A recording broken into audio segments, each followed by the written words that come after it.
Mõnikord tekitab sõna sooneutraalsus suurt elevust.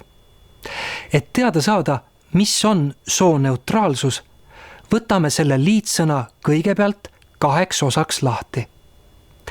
Esimene sõnapool ehk sugu räägib meile naiseks ja meheks olemisest.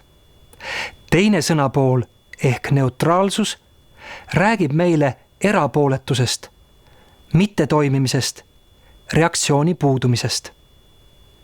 Näiteks neutraalne riik tähendab seda, et see riik ei osale teiste riikidega omavahelises sõjalises konfliktis.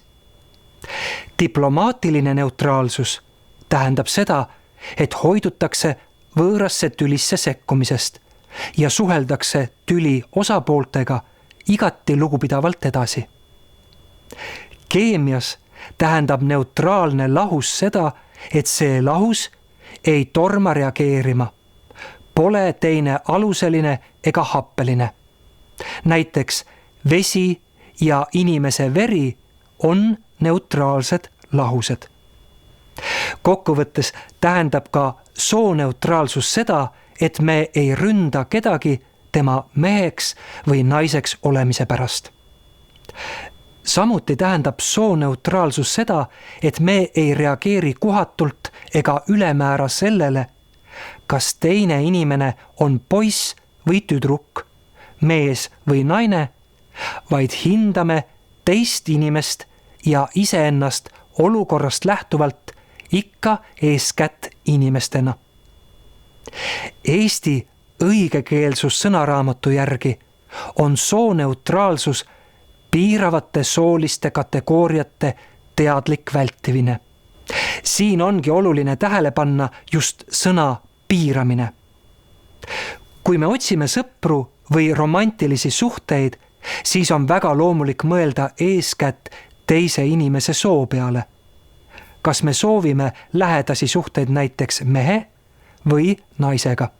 Kui aga õpetaja paneb koolis füüsikahindeid, siis ta paneb neid hindeid ikka õpilastele nende tegelike teadmiste järgi.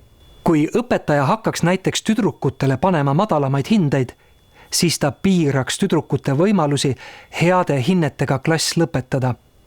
Ja seda mitte teadmiste ja oskuste, vaid ainuüksi nende soo ehk tüdrukuks olemise tõttu.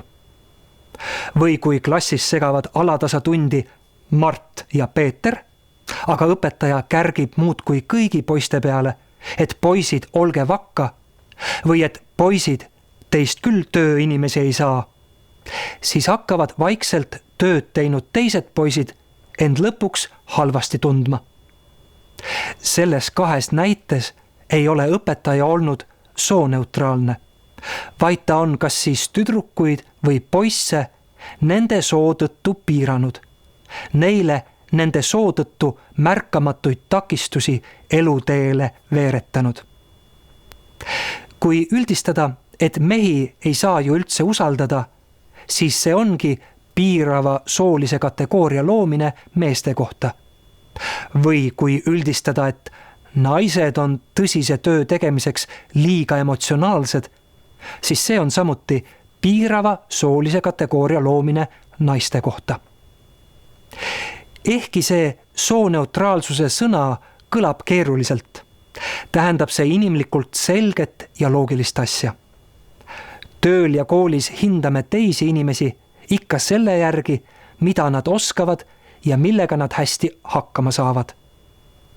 Kui arst meid terveks ravib, ei ole sellel ju tähendust, kas see hea arst on meessoost või naissoost. Kui politseinik peatab ohtliku kurjategija, siis pole jällegi oluline, kas see tubli politseinik on naissoost või meessoost. Sooneutraalsus ei tähenda kuidagi soo puudumist. Sooneutraalsus tähendab, et sa ei ründa mehi nende meheks olemise tõttu ega halvusta naisi nende naiseks olemise tõttu. Sooneutraalsus ei tähenda seda, et tüdrukuid ja poisse, mehi ja naisi poleks olemas. Soo puudumise kohta öeldakse hoopis sootus. Sootunnuste puudumise kohta öeldakse ka soovõrdne. Näiteks eesti keele grammatika on soovõrdne, sest eesti keeles ei ole grammatilist sugu. Mõnikord on aga väga kasulik arvestada sellega, et naistel ja meestel võivad olla erinevad vajadused. Näiteks armastavad naised enamasti veidi soojemas toas olla kui enamik mehi. Naiste ja meeste eriomaste eelistuste või ka muredega arvestamist nimetatakse sooteadlikkuseks. Mõnikord on vajadus meeste ja naiste erinevusega arvestada lausa väga oluline. Näiteks, kui on vaja anda töö juures aega imetamiseks või kui tuleb tegeleda mõne meestele omase haiguse ärahoidmisega. Kui meeste ja naiste, poiste ja tüdrukute erinevaid vajadusi ei arvestata, siis seda nimetatakse soopimeduseks. Võtame lõpetuseks kõik need sõnad korraks veel kokku. Sooneutraalsus tähendab, et me ei ründa, halvusta ega piira kedagi tema soo tõttu.